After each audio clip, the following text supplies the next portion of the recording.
Jai Hind Defense Aspirants, welcome back to my channel SSP Success. For any query regarding SSP and AFSP, please join our Telegram channel SSP Success, whose link is given in the description box. And for more updates regarding SSP and AFSP, do subscribe our YouTube channel SSP Success. Today, we are going to talk about an important topic that was in news, and it's about India-USA trade dispute settlement. It's very important for your upcoming SSB and AFSB in terms of GD and lecture. So let's get started with our topic. सी context की अगर हम बात करें, हुआ क्या है, India और यूएसए ने म्यूचुअली रिजॉल्व किए हैं अपने 6 ट्रेड डिस्प्यूट को, जो कि पेंडिंग थे कहां पे, वर्ल्ड ट्रेड ऑर्गेनाइजेशन के सामने।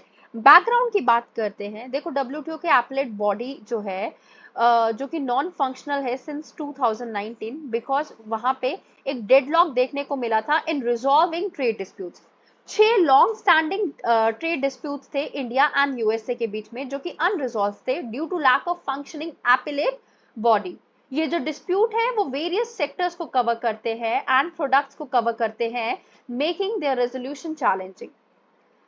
अब प्रेगमेटिक रेजोल्यूशन ऑफ डिस्प्यूट्स की बात करते हैं। दोनों कंट्रीज ने डिसाइड किया कि वो एंड करेंगे अपने 6 ट्रेड डिस्प्यूट को through bilateral negotiation and mutual consideration. दोनों ने एक दूसरे के डोमेस्टिक चैलेंजेस को एक्सेप्ट किया इन डिस्प्यूट कंप्लायंस और रियलाइज किया कि कितना इंपॉर्टेंट है इस डिफरेंस को खत्म करना। क्या थे वो 6 डिस्प्यूट इन्वॉल्व, उनकी बात कर लेते हैं। सबसे पहला जो डिस्प्यूट था that was about section 232 tariff. 2018 में यूएसए ने इंपोज किया tariff steel and aluminium import पे फ्रॉम इंडिया, जिसकी वजह और बताया उनके नेशनल सिक्योरिटी के रीजन देके इंडिया ने रिटेलिएट किया और इंपोज किए tariff on USA goods including soybean, almond, walnut. USA ने एग्री किया to receive and consider request for exclusive from section 232 और मेजर किया कि with approval ratio of 70% steel products and 80% aluminium products जो है वो फ्रॉम इंडिया, लाइक ये consideration हुई। इंडिया ने भी बोला कि okay we are going to remove the additional duties जो कि हमने रिटेलिएटरी नेचर की वजह से लगाए थे on certain US agriculture import. Next domestic content requirement की बात करते हैं। यूएसए ने चैलेंज, देखो ये चैलेंज था और कैसे उसको रिजॉल्व किया गया वो राइट साइड में दिया हुआ है। यूएसए ने ये बोला कि इंडिया के जो चैलेंज किया इंडिया के डोमेस्टिक कंटेंट रिक्वायरमेंट को for solar cells and module, और ये आर्ग्यू किया कि ये वॉयलेट कर रहे हैं वर्ल्ड ट्रेड ऑर्गेनाइजेशन के रूल्स को। इंडिया ने आर्ग्यू किया कि ये रिक्वायरमेंट नेसेसरी है to support its renewable energy sector. अब इसका सोल्यूशन क्या हुआ है, इसका सॉल्यूशन ये हुआ है कि इंडिया ने एग्री कर लिया to phase out its domestic content requirement for solar cell modules and USA ने भी एग्री किया है कि वो अपनी इस चीज को रिटेलिएशन को विड्रॉ करेंगे। Next we have export subsidies. USA ने चैलेंज किया था इंडिया के एक्सपोर्ट सब्सिडीज को फॉर इंफॉर्मेशन टेक्नोलॉजी प्रोडक्ट और ये आर्ग्यू किया कि ये डब्ल्यूटीओ के रूल्स को वायलेट कर रहा है। इंडिया ने भी आर्ग्यू किया कि ये बहुत जरूरी है उनके आईटी सेक्टर को सपोर्ट करने के लिए। अब सॉल्यूशन क्या निकला है, इंडिया एग्री कर गया है एलिमिनेट करने के लिए its export subsidies for information technology product. USA agree कर रहा है to withdraw its challenge to its subsidies at the WTO. Special economic zone की बात कर लेते हैं। यूएसए ने चैलेंज किया था इंडिया के स्पेशल इकोनॉमिक जोन को और बोला था ये डब्ल्यूटीओ के रूल्स को वायलेट कर रहे हैं by providing preferential treatment to foreign investors. India ने आर्ग्यू किया ये जोन नेसेसरी है to attract foreign investment.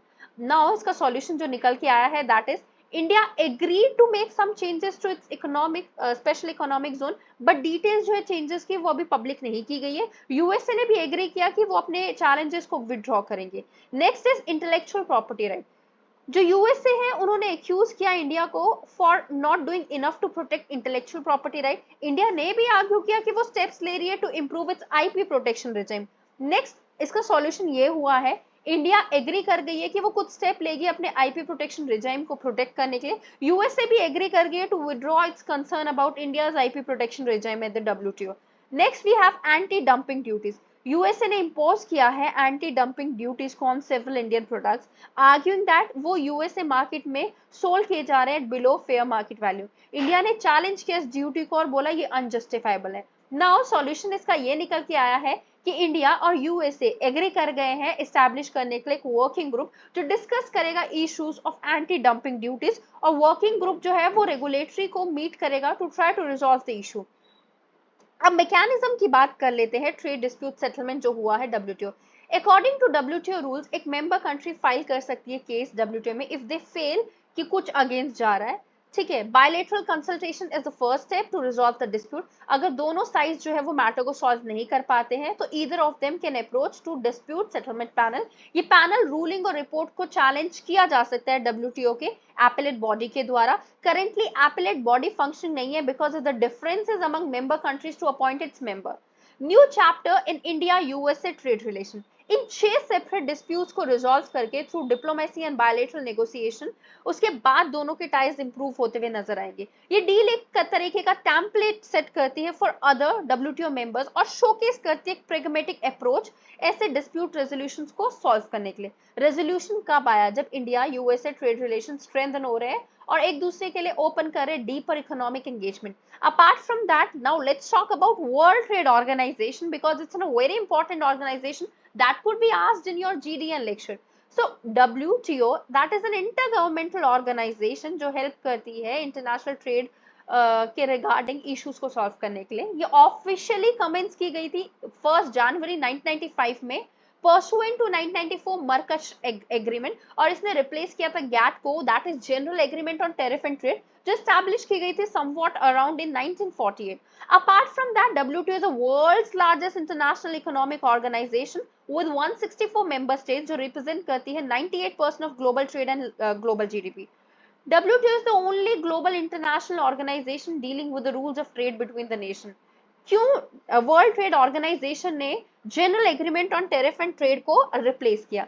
There was certain limitation of GATT, like वो लैक कर रही थी इंस्टीट्यूशनल स्ट्रक्चर को। GATT by itself was only the set of rules and multilateral agreement.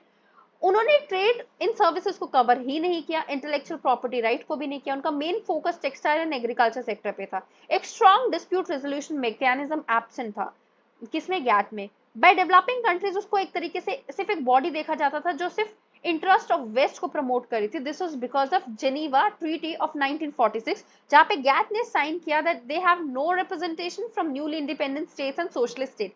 Gate के अंदर कंट्रीज जो है वो क्वांटिटेटिव रेस्ट्रिक्शंस ऑन ट्रेड को कर्ब कर मतलब मुश्किल से कर्ब कर पा रही थी। Apart from that, what are the principles or we can say that are of importance to WTO?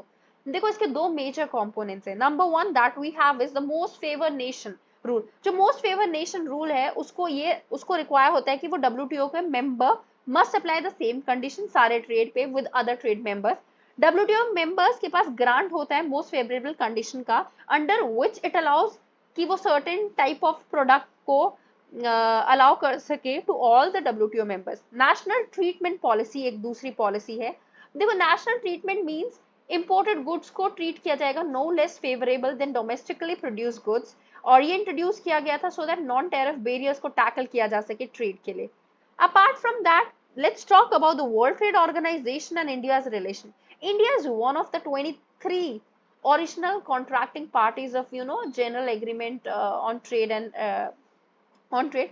India automatically member बन गई World Trade Organization की, which replaced GATT on 1st January 1995 following the completion of Uruguay round of negotiation in 1994. Post WTO era में India continue करती है to be an important voice in the discussion, जिसने launch किया है a new round of multilateral trade negotiation. जो thrust है India का position का that has been to ensure a fair distribution of rights and obligation between developed and developing countries so that हम address कर सके developmental concerns of poor countries के। Earlier India की strategy थी largely defensive होना with its import substitution policies, but initiation जो है economic reforms की जो फॉलो करती है balance of payment crisis of 1991, उसने ऑल्टर किया इंडिया के व्यूज को on the opportunities benefits and threats of engaging कहां पे मल्टीलेटरल ट्रेडिंग सिस्टम में, जिसकी वजह से more forward looking negotiating strategy को अडॉप्ट कर पाए। So guys, that was all. I hope you like the video. If you like it, do like it, share it and subscribe our YouTube channel SSP Success. Your likes and comments motivate us to make more and more videos on time. Thank you everyone.